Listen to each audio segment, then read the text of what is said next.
Agar nojo'ya gapirmasam kechirasiz. Yo'q. Hoji akamisiz? Yo'q, hoji emasman, xudo xohlasa. Bo'lmasa hajga yuboramiz. Bitta narsa. Eshitinglar. Shu odamga ishonasizlarmi? Mana shu odam o'sha boygi yaylovlar bo'yicha nazorat kengashining raisi bo'ladi.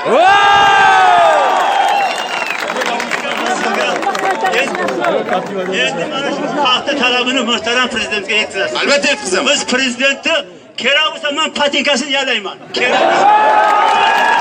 Rahmat. Sababi bunaqa prezident O'zbekistonga bir xudo berdi. Xudoni o'zi berdi bizga. Bo'lmagan bunaqa prezident. Bir xudo nazar qilib, biz faxr qilamiz prezidentimiz bilan. G'ururlanamiz. Prezidentimizga ishonamiz. Xuddi prezidentga ishonganda sizga ishonamiz. Rahmat. Galiyev kelsin edi. Ber. Kushkinakini.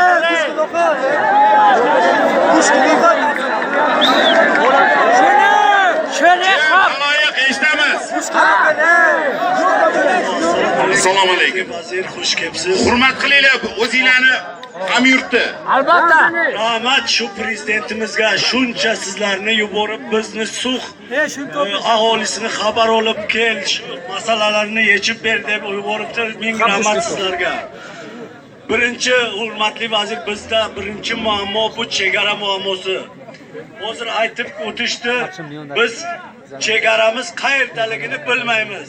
Yosh bolalarimiz o'tadi chegaradan, qirg'izlar ushab ularni har xil tajovuz qilgan joylari ham bor.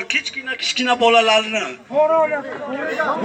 qamoqqa olib borib $20,000, $50,000gacha pul berib zo'rg'a ayollarni qutqarib kelgan joylari bor. Bu informatsiyalar mumkin sizga bormagan. Ikkinchi masala bizga Sux rayoniga koridor masalasi hurmatli vazir. Yaypan G'aznov degan joyda 1 kilometr o'rtasi qudratli davlatimizni kuchi yetadi. Yer tagi bilan ham osma ko'pirib qilib Qirg'izga o'tmasdan koridor qilishga qurbi yetadi. Mana prezidentimiz qancha katta ishlarni qilishyapti. Uchinchi masala bizda suv kamchiligi. Suv bir oyda bir marta sug'oramiz. Mana prezidentimizga rahmat. Bir qarish yerlaringiz ekinsiz turmasin deb harakat qilishyapti. Mana hukumatdagilar borib qo'ylarga nima qilishyapti? Suv yo'q, qurib ketyapti, ammo yo'q. Keyin 4-chi masala shu xalqni hokimiyat, shu yerni hokimiyatiga ishonchi qolmagan. Shularni hammasini yangi qilishingizni iltimos qilamiz. Keyin bizga shu yerga Sayfidinov degan hokim shu yerni obod qilishga talabi shu odamni keltirib bizga hokim qo'yishingizni iltimos qilamiz. Bo'ldimi?